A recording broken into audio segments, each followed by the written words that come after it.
ย่างกุ้งอบอุ่นความหักของพระพุทธเจ้าภาคที่1ข่าวสั้นการเทศนาของพระพุทธเจ้าลูมาอยู่เมืองย่างกุ้งประเทศเมียนมาแต่วันที่24เดือน6ปี2017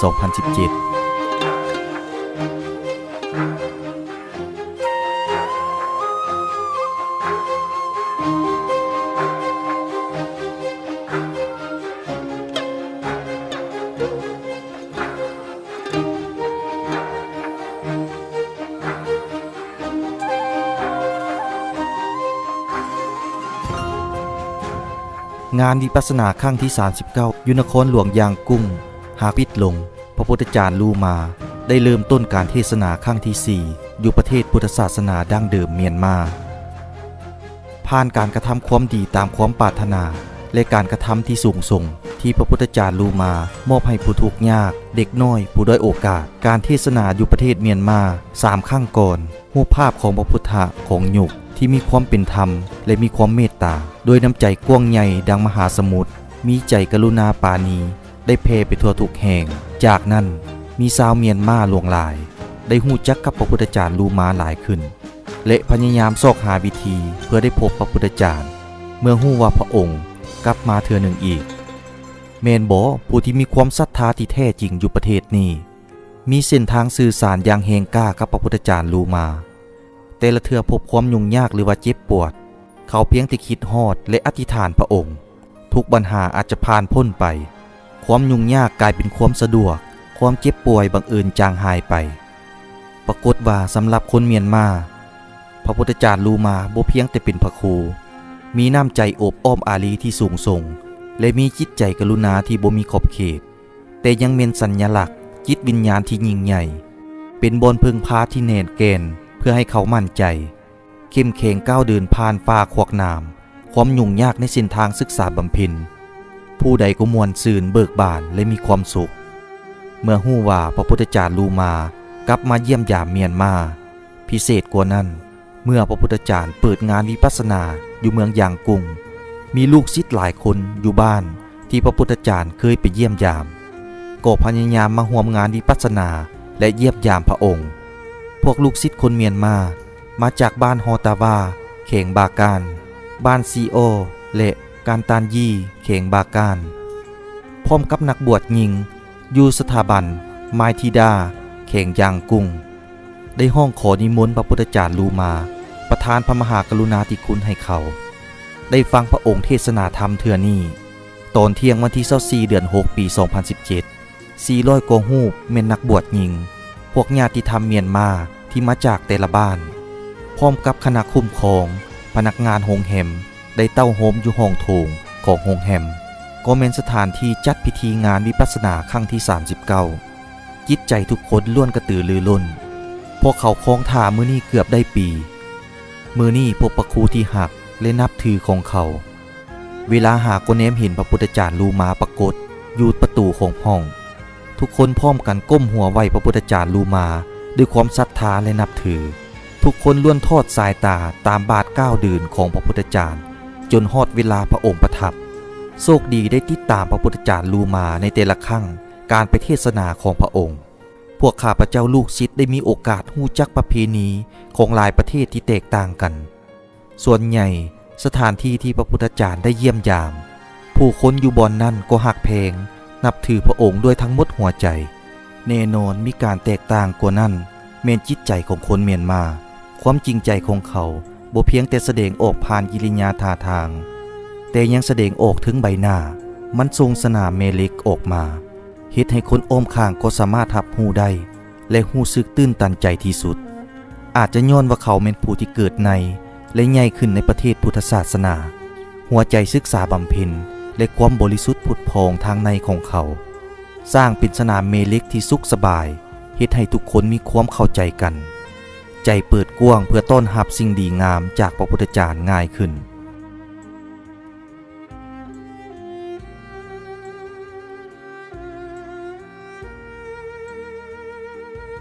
นางโซโซฮาลายต่างหน้าผู้คุ้มครองและพนักงานของโรงแรมขอขอบใจพระพุทธเจ้าลูมาเพราะโรงแรมของเขาโชคดีพระองค์ได้เลือกเป็นบอนจัดงานวิปัสสนาครั้งที่39 อยู่นครย่างกุ้ง Special thanks for the Forabis คณะ Hotel โฮง Group แฮมโฟลานบีขอบใจพิเศษมายังพระพุทธจารย์ลูมาขน้อยขอต่างหน้าทั้งหมดพนักงานของโฮงแฮมปลื้มปิติยินดีต้อนรับพระพุทธจารย์ มิงลาบะซินจัง Let me say ขอถือเป็นเกียรติที่สุดเมื่อพระองค์ได้เลือกเป็นบอนจัดงานวิปัสสนายอดเยี่ยมพวกข้าน้อยสุดภาคภูมิใจเมื่อมีโอกาสได้พร้อมกับพระพุทธจารย์ปฏิบัติรายการที่มีความหมายคือแนวนี้พวกข้าน้อยหวังว่าจะได้รับเกียรติได้พระองค์เลือกเป็นบอนจัดงานที่มีความหมายในอนาคตท้ายสุดต่างหน้าให้คณะบริหารและพนักงานของโฮงแฮมขอขอบใจจากใจจริง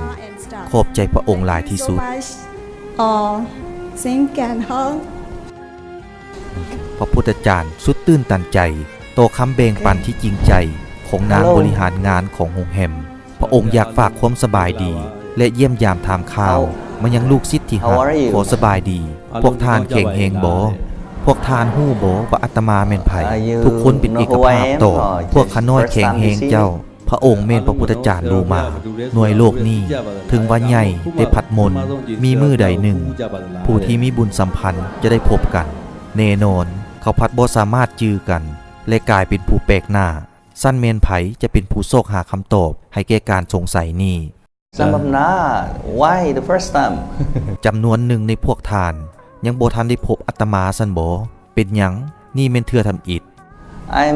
many hundred and thousand years live here. อาตมามาอยู่บ่อนนี้เป็น100,000 ปีผ่านมา Wow, you forget me already? You were born and then you forget me, right? เวลากลับชาติมาเกิดพวกทานได้ลืมอาตมาไปแล้วบ่คอยจื้อว่าอาตมาแม่นไผอีก I'm sad. อาตมาเศร้าใจ I forgive you. แต่อภัยให้พวกทาน I know why you forget me. เพราะอาตมาฮู้ว่าเหตุผลเป็นแนวนั้น You know why you forget me? พวกทานฮู้บ่ว่าเป็นแนวนั้น No? We don't know, Master. Okay. Because karma, because of the physical eye, we are blocked with the wisdom of the karma. ย้อนว่าสตกรรมและคู่ตาธรรมชาตินี่ได้ปิดคังธรรมชาติพุทธะของพวกทาน When we were born and then we forget everything. เวลากลับชาติมาเกิดพวกทานจะลืมทุกสิ่งทุกอย่าง We don't remember anything, whatever happened for us in the last life. บ่จื้อสิ่งใดหมดที่ได้เกิดขึ้นในชาติก่อน That okay. That's the life of human. We were born and then we grown up and then we think, this is my family, this is my country, and this is my people, this is my friend, this is my teacher, this is my mom, or this is my daddy. ชาติเป็นคนมันเป็นแนวนั้นละพวกทานกลับชาติมาเกิดแล้วเติบใหญ่และคือทุกสิ่งอย่างอ้อมข้างครอบครัวบ้านเมือง ผู้คนหมู่คู่ครูบาอาจารย์แม่พ่อของตน Sometimes we don't believe reincarnation. We don't care them. We just live whatever exists. บางเทื่อพวกทานบ่เชื่อและบ่ใส่ใจถึงการเวียนว่ายตายเกิดมีแต่ยอมรับชีวิตกับสิ่งที่ตนกำลังมี That's why all human beings in the whole world is suffering of life.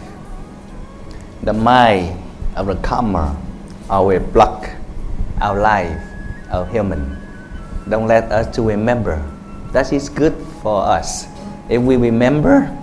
maybe we are suffering. If we remember everything, whatever we do to the last life, where do we live, who we are, and we are very suffering for that. ย้อนแนวนั้นสรรพสัตว์ยามใดก็มีชีวิตในความเจ็บปวดของชาติเป็นคนกฎแห่งเหตุและผลได้กีดขวางแสงสว่างสวรรค์มาสู่มวลมนุษย์บ่ให้เขาจื้อสิ่งใดหมดสิ่งนั้นก็ดีที่สุดสำหรับพวกทานถ้าหากจื้อทุกสิ่งทุกอย่างและสิ่งที่เกิดขึ้นกับชาติแล้วจื้อว่าตนอยู่ใส่และตนแม่นไผพวกทานจะเจ็บปวดที่สุดคนรุ่นเก่ามักเว้า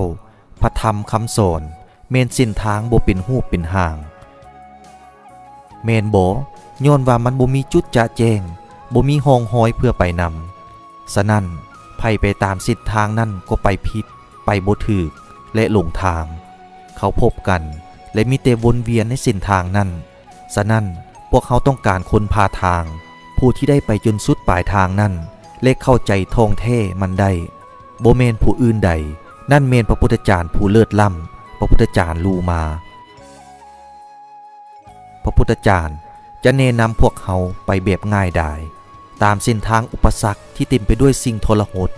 เส้นทางศึกษาบำเพ็ญโดยการชี้แนะนำพาของพระพุทธเจ้าลูมาพวกเขาจะกลายเป็นนักรบผู้ที่กล้าแกร่งข้ามผ่านกระบวนการที่บ่มีทิศทางนี้หรือว่ากลายเป็นนักสำรวจที่มีพุทธปัญญาเพื่อค้นหาและซอกบัลลังก์ที่สูงส่งคืนในขบวนแสวงบุญของตนเพื่อเฮ็ดให้ได้แนวนั้นพวกเขาต้องมีความเชื่อมั่นต่อพระพุทธเจ้าคำสอนของพระองค์แม่นเข็มชี้ทิศให้พวกเขามาสู่เส้นทางถูกต้อง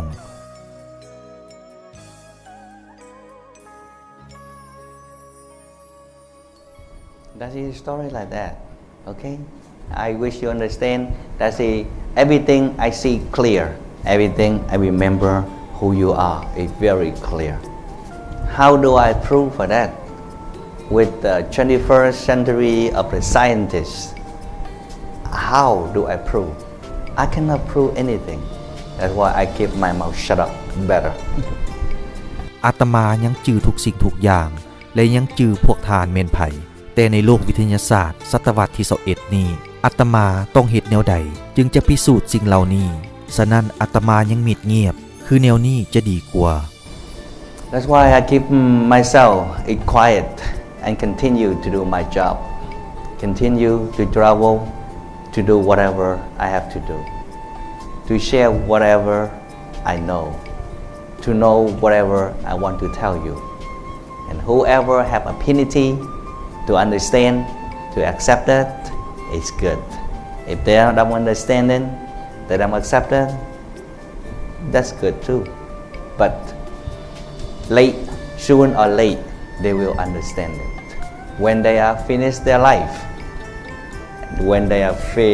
go out of the physical body, when they return to the physical body, to the Monday, to the Maya, and their inner Buddha nature inside. They are truly for themselves. They understand. They see very, very clear for that. อาตมาจะเฮ็ดแบบเงียบๆและสืบต่อภาระหน้าที่ของตนไปทั่วทุกแห่งเฮ็ดเวียกที่อาตมาสามารถเฮ็ดได้แบ่งปันสิ่งที่อาตมาฮู้ผู้ใดก็ตามก็มีความสื่อสารเพื่อเข้าใจและยอมรับสิ่งนั้นว่าถูกต้องถ้าบ่เข้าใจและเป็นเอกภาพกับมันก็บ่เป็นหยังเพราะว่าซ่าหรือไวเขาก็จะเข้าใจมันแจ้งเมื่อบั้นปลายชีวิตออกจากห่างกายนี้ไปและกลับมาโลกมนุษย์ด้วยห่างกายอื่นเขาจะเข้าใจตนเองผ่านธรรมชาติพุทธะทางในของตน I'm here. You have everything. อาตมาอยู่บ่อนนี้พวกท่านก็ได้ทุกสิ่งทุกอย่าง When the sun is come up, all the darkness will push away. When the room is darkening, I turn the lights on. You can see everything clear. เวลาตาเว้นขึ้นเงามืดจะหายไปเมื่อห้องมืดอาตมาจะเปิดไฟขึ้นพวกท่านอาจจะแนมเห็นทุกอย่างจะแจ้งกว่า After the rain and the sunshine come up, and every darkness and will be clear, and you can see everything. You will clear everything. That is the truth. ฟ้าหลังฝนแสงแดดจะแผ่ไปทั่วทุกแห่งเงามืดทุกแห่งจะถูกดับหมดและพวกท่านจะแนมเห็นทุกอย่างความจริงแท้แม้นพวกท่านบริสุทธิ์ผุดพองที่สุด I'm your truth. I'm your wisdom. I am the light. I am the road of the wisdom inside of you. อาตมาเมนสัจธรรมเมนพุทธปัญญาของสรรพสัตว์อาตมาเมนแสงสว่างนำทางพวกทานซอกหาขังพุทธปัญญาทางในคืน You're very sincere. I very love Myanmar people. พวกทานจริงใจแท้อาตมาสุดที่หักแพงคนเมียนมา I'm very strong connection right here. อาตมามีบุญสัมพันธ์ใหญ่หลวงกับประเทศนี้ That's why I come many times. Are you welcome me again and again? ฉะนั้นอาตมาจะกลับมานี่หลายเทื่ออีกพวกทานยินดีต้อนรับอาตมามาบอนนี่บ่ Wow, this is quick like that. พระพุทธเจ้าลูมามวนซื่นหลาย เวลาหัวหน้านักบวชหญิงและนักบวชหญิงหลายคนอยู่สถาบันยาธิดาได้มาร่วมงานวิปัสสนาตลอด7 มื้อผ่านมา เขาโชคดีแท้บ่เพียงแต่ได้ฮู้จักประสูติศึกษาบำเพ็ญแต่ยังได้สมาธิบำเพ็ญหำเฮียนในความหักแพงของพระพุทธเจ้าของยุคในการมาเยี่ยมยามเทื่อนี้พระพุทธเจ้าลูมาได้มอบให้สถาบันเงินสด $2,000 เพื่อพร้อมกับคณะบริหารและหัวหน้านักบวชหญิงในเวียกงานเบิ่งแยงพวกนักบวชหญิงพวกน้องนักเรียนกำลังหำเฮียนเคลื่อนไหวอยู่บนนี้อาตมาบ่มีหยังหมดมีเพียงแต่วัตถุเล็กน้อยนี้ด้วยทั้งหมดความเมตตาของอาตมามอบให้สถาบันเพื่อเบิ่งแยงให้พวกน้องน้อยเขาเป็นนักบวชหญิงอายุยังน้อยและอาตมาหวังว่าพวกน้องยามใดก็หักแพงมวลซื่นเบิกบานสดใสของตนอยู่ตลอด မင်္ဂလာပါဆရာတော်ဖေဟာရှေ့ဦးစွာတပည့်တော်ဖေဟာကံ3ပါးတို့တွင်တပါးပါးဖြင့်ပြစ်မှားမိခဲ့သည်ရှိသောခွင့်လွတ်တော် ผู้บาทานได้หายมายีหัวหน้านักบวชหญิงของสถาบันสารยาธิดาตั้งหน้าให้นักบวชหญิงและพวกน้องน้อยฝากความหู้บุญคุณมายังพระพุทธเจ้าลูมาด้วยทั้งหมดหัวใจและความเคารพนับถือกราบเฮียนพระพุทธเจ้าลูมาขน้อยเม็ดอำนวยการของโรงเรียนสถาบันสารยานธิดาขอจริงใจขอบใจน้ำใสใจจริงและความอบอ้อมอารีของพระพุทธเจ้าที่มอบให้สถาบันนี้พวกนักบวชหญิงหนุ่มล้วนปลื้มปิติยินดีและพึงพอใจเมื่อได้ร่วมงานวิปัสสนาครั้งที่39ของพระพุทธเจ้าอยู่เมียนมานี่เป็นโอกาสที่ล้ำค่าให้พวกญาติธรรมเมียนมาและพวกนักบวชหญิงคือพวกขน้อยสุดที่ยกย่องพระพุทธเจ้าเพราะพระพุทธเจ้าได้จริงใจจัดวางและประทานทุกสิ่งทุกอย่างตลอดในช่วงเวลาอยู่บนนี้งานวิปัสสนาได้จบลงพวกขน้อยหูซึกเศร้าใจเพราะจะอำลาพระพุทธเจ้าจากใจจริงพวกขน้อยขออธิษฐานมือใดมือหนึ่งจะได้พบพระองค์ในอนาคตพวกขน้อยหวังว่าพระพุทธเจ้าจะกลับคืนมาเมียนมาเพื่อเยี่ยมยามทุกคนอีกครั้งหนึ่งพวกขน้อยยามใดก็หักแพงนับถือพระพุทธเจ้าย้อนความเมตตาที่ยิ่งใหญ่และความอบอ้อมอารีที่กว้างใหญ่ไพศาลของพระองค์บ่เพียงแต่เท่านั้นพระพุทธเจ้าลูมายังมอบของขวัญหลายอย่างให้พนักงานของโรงแรมตอบแทนบุญคุณที่เขาได้ประกอบส่วนในงานวิปัสสนาพระพุทธเจ้าได้มอบอังเปาให้เขาเปี่ยมล้นความเมตตาและบุญกุศลศึกษาบำเพ็ญชาติแล้วชาติเล่าของพระองค์ก้าวลงจากเวทีและโอนโยนมอบให้แต่ละคนหวังว่าของขวัญนี้จะช่วยเปลี่ยนแปลงให้ชีวิตของเขาและมีชีวิตที่ดีงามในอนาคตอาตมามีของฝากมอบให้แขกที่พิเศษให้พนักงานป้องกันของโรงแรมนี่เป็นความเมตตาของอาตมาได้แนมเห็นพวกทานแต่ละมือพวกทานเฮ็ดเวียกดุมันเพื่อป้องกันบัวระบัดและเมียนมัดบ่อนนี้ขอบใจพนักงานโรงแรมป้องกันผู้ที่ได้ช่วยทุกสิ่งทุกอย่างตลอดงานวิปัสสนา7 วันที่ผ่านมาอาตมายามใดก็อธิษฐานให้พวกทานอาตมาพอใจที่สุดกับการประกอบส่วนที่พวกทานได้เฮ็ดให้7 วันผ่านมาเพื่อช่วยทั้งหมดทุกคนในโลกเพื่อมานี่ร่วมงานวิปัสสนาครั้งนี้นั่นเป็นการกระทำที่ยอดเยี่ยมและเต็มไปด้วยความจริงใจจากความเมตตาความอบอ้อมอารีของพวกทานอีกเทื่อหนึ่งอาตมาขอขอบใจพวกทาน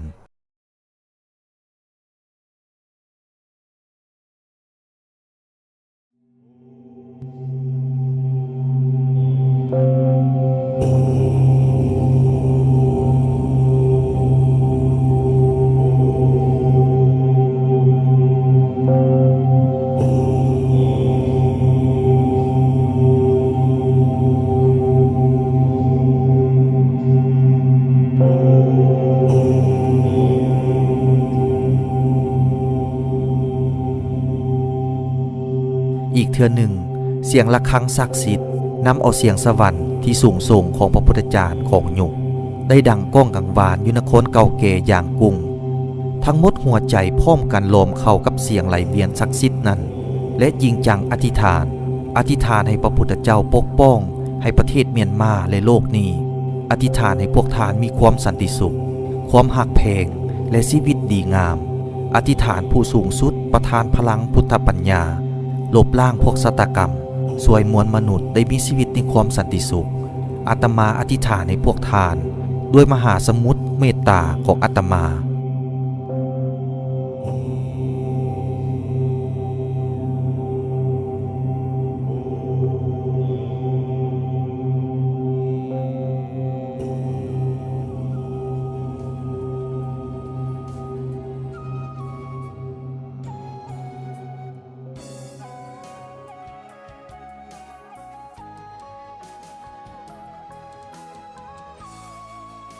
I tell my disciple, they are Vietnamese American here, Vietnamese American,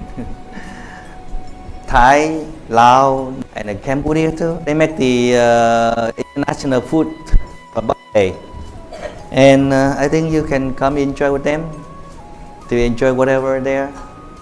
and with their love. อาตมาได้เว้ากับลูกศิษย์คนเวียดนามเวียดเกี่ยวอเมริกาไทย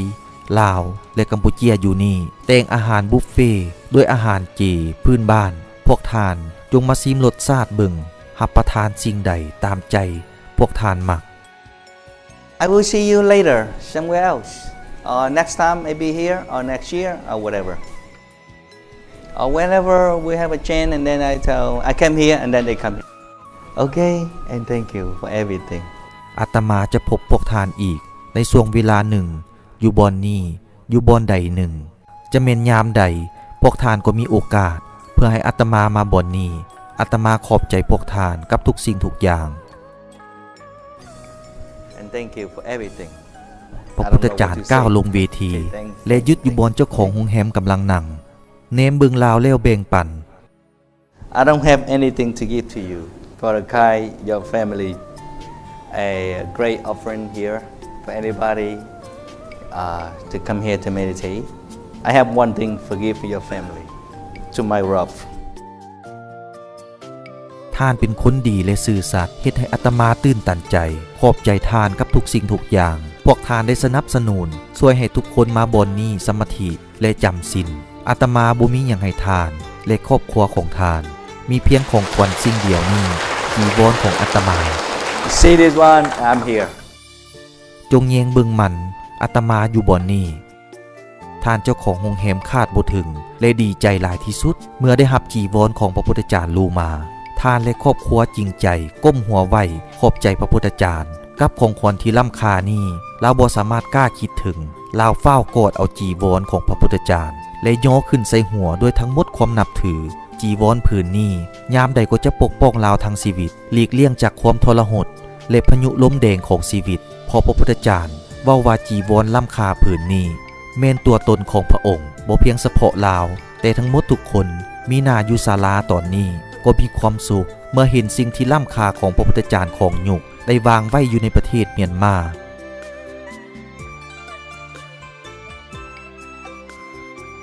พระพุทธเจ้าลูมาอำลา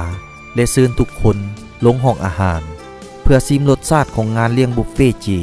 ที่พวกลูกศิษย์ของพระองค์ได้กะเตรียมบอนจัดวางอาหารพระพุทธเจ้าได้เพิ่มพลังพรใส่อาหารด้วยความเมตตาและจิตใจอบอ้อมอารีทั้งหมดของพระองค์โดยการแนะนำของพระพุทธเจ้าลูมาพวกลูกศิษย์ของพระองค์ได้ปรุงแต่งอาหารแตกต่างกัน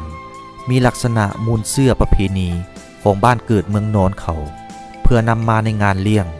ให้ผู้คนที่มาร่วมงานเทศนาของพระพุทธเจ้า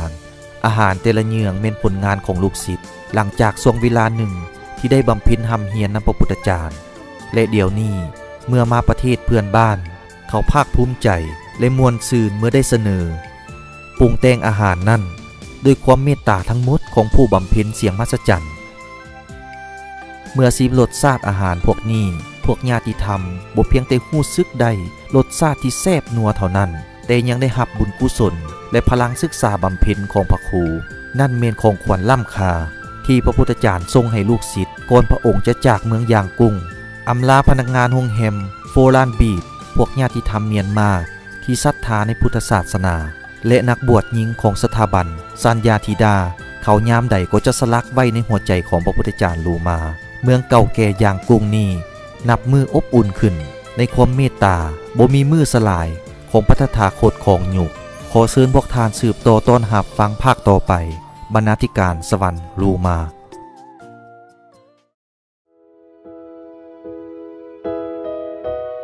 โรงเรียนแห่งความเมตตาต่อปีกแห่งความฝัน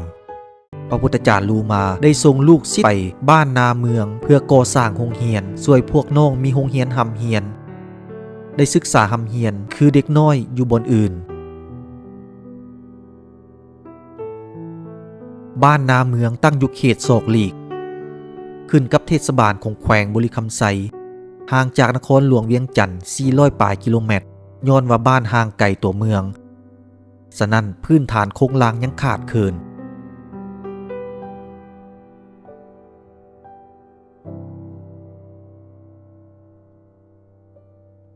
เส้นทางเข้าบ้านยังยุ่งยากหลาย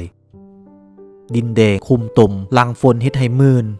สัมผัสหินก้อนใหญ่สะสายตามเส้นทางเฮ็ดให้กีดขวางการสัญจรคมนาคมอยู่เขตนี้ยุ่งยาก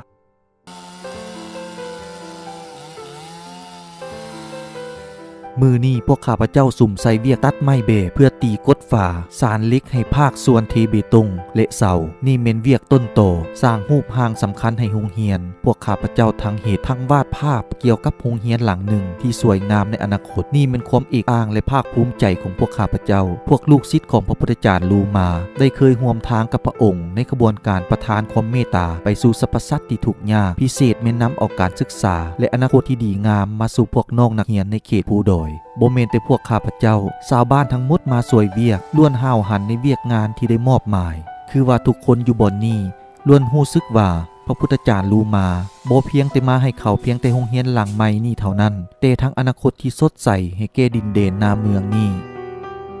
หลังจาก5 ฝนเอื้อนสายหุ่งปรากฏขึ้นคือสิ่งดีงามจากสวรรค์นั่นแม่นคือกับขัวพระพุทธจารย์ลูมาได้แต้มขึ้นเพื่อนำพาชาวบ้านนาเมืองก้าวเข้าสู่อนาคตที่สวยงามแต่ละก้าวของพวกเขาย้ำได้พระองค์ก็ปกป้องและนำพาพวกชาวบ้านพร้อมกันขูดหินตักทรายใส่ในคุน้อย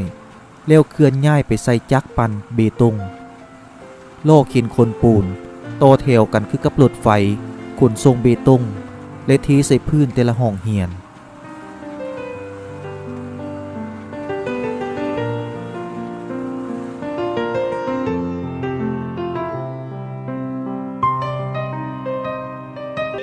ในเดินเปิดพิธีศกเฮียนใหม่พระพุทธจารย์ลูมาได้ฝากของขวัญมาให้พวกน้องนักเรียนกระเป๋าพาย200 ถุงปึ้มเขียน1,000 เล่มบิ๊กสุดนักเรียน1,000 สุดเลขข้าวนมไวพระจันทร์1,000 ก้อนบ่เพียงเท่านั้นพระองค์ยังมอบให้ชาวบ้านของขวัญหลายอย่างคือส่งเสื้อข้าวสารมีเจและรถถีบรวมมูลค่าทั้งหมดสร้างโรงเรียนและของขวัญ$110,000 สหรัฐ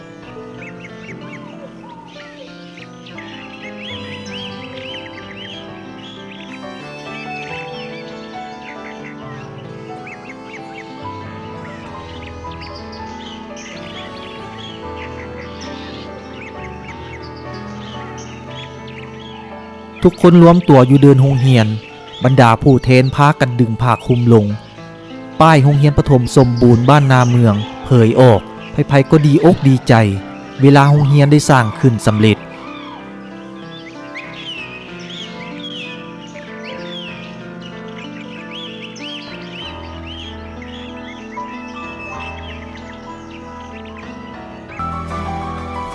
ภาระหน้าที่ศักดิ์สิทธิ์ของบรรดาพระอริยเจ้าข่าวพระพุทธจารย์ลูมาไปเยี่ยมยามและเทศนาวัดนาคูนน้อยนครหลวงเวียงจันทร์ประเทศลาวครั้งวันที่27 เดือนกรกฎาคมปี 2015cầu sự bình an cho dân Lào, đất nước Lào, cho vùng Đông Nam Á và thế giới này sống trong sự an lạc và niềm hạnh phúc. เฮาพร้อมกันอธิษฐานให้ประชาชนลาวและประเทศลาวให้อยู่เย็นเป็นสุขให้เขตอาซีตะวันออกเฉียงใต้และทั่วโลกมีชีวิตในความสงบและมีความผาสุก Đây là trách nhiệm, bổn phận của nhà sư của chúng ta. นี่เป็นความรับผิดชอบหน้าที่ของนักบวชพวกเฮา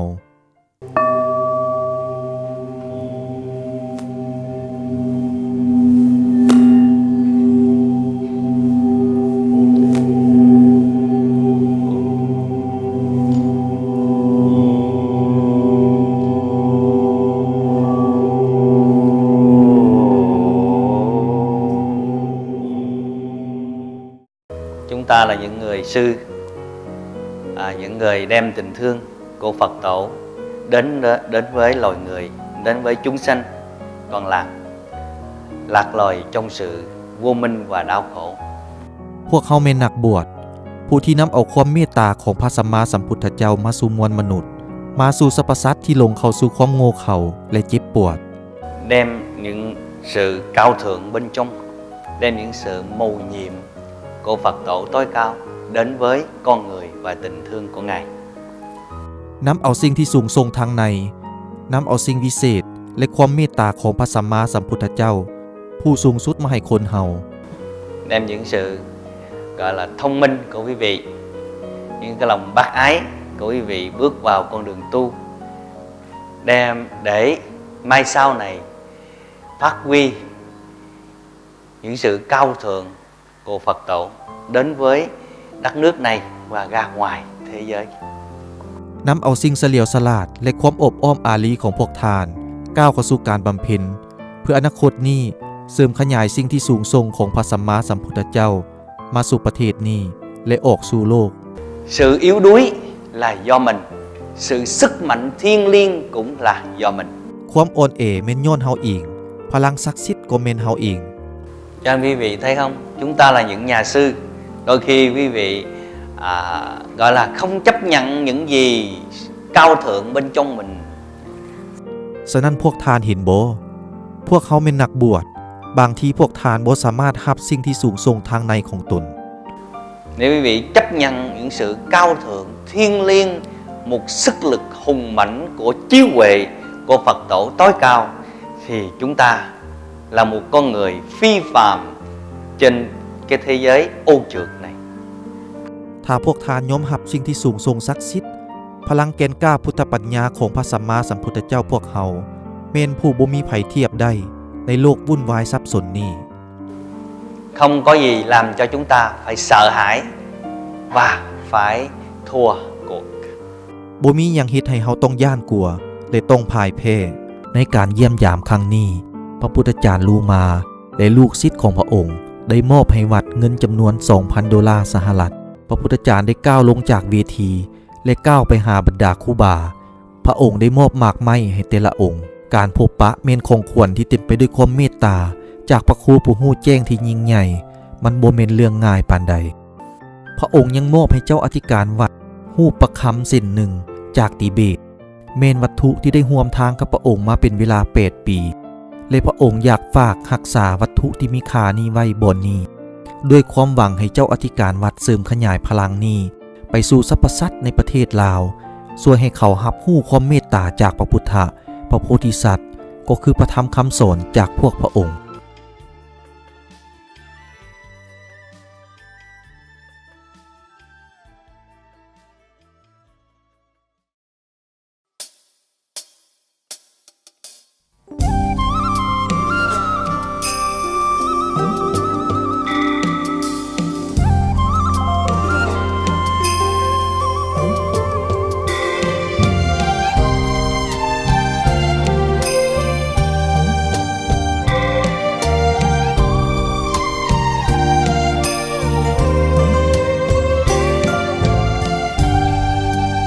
Trời rộng bao la,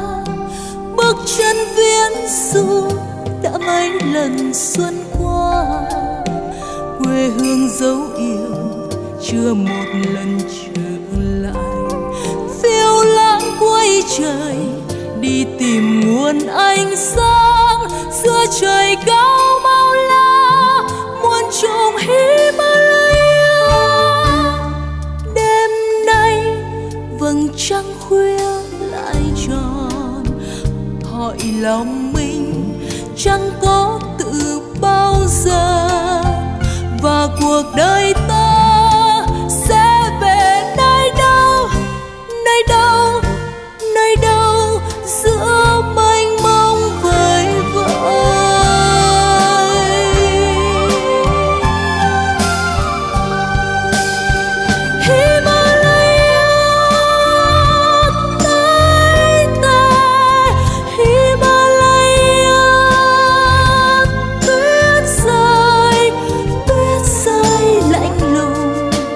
mặc dòng đời trôi đi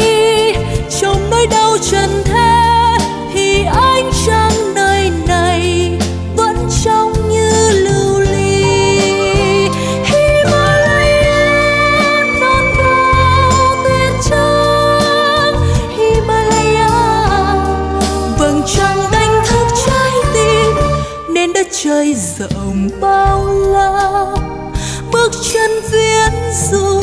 đã mấy mùa xuân qua, miệt mài tìm nguồn ánh sáng, miệt mài tìm dòng âm thanh lay động cõi vô cùng.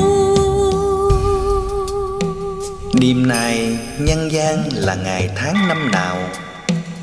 cảnh giải thoát nơi đâu mênh mông vời vợi.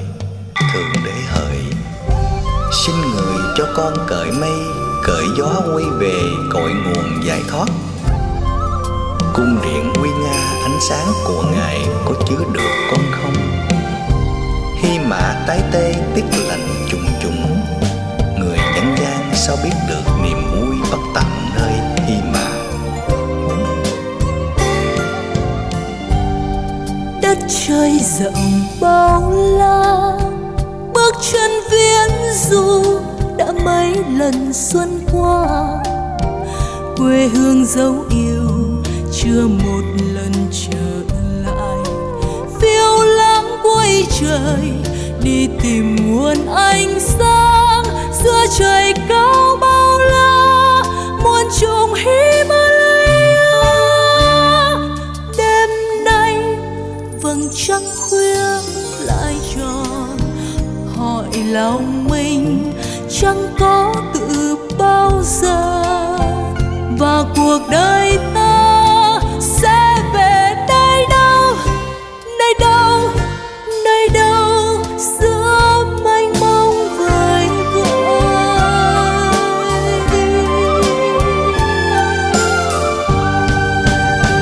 Himalaya tái tê, Himalaya tuyết rơi lạnh lùng, mặc dòng đời trôi đi trong nỗi đau trần thế, thì ánh trăng nơi này vẫn trong như lưu ly. Himalaya non cao tuyết trắng, Himalaya vầng trăng đánh thức trái tim, nên đất trời rộng bao la.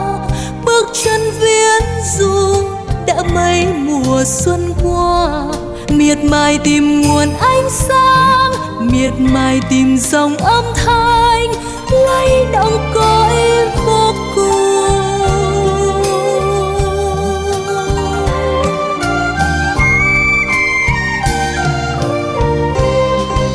Hỏi lòng ta đêm nay cớ sao vầng trăng cứ tròn, mà tình đôi ta bây giờ lại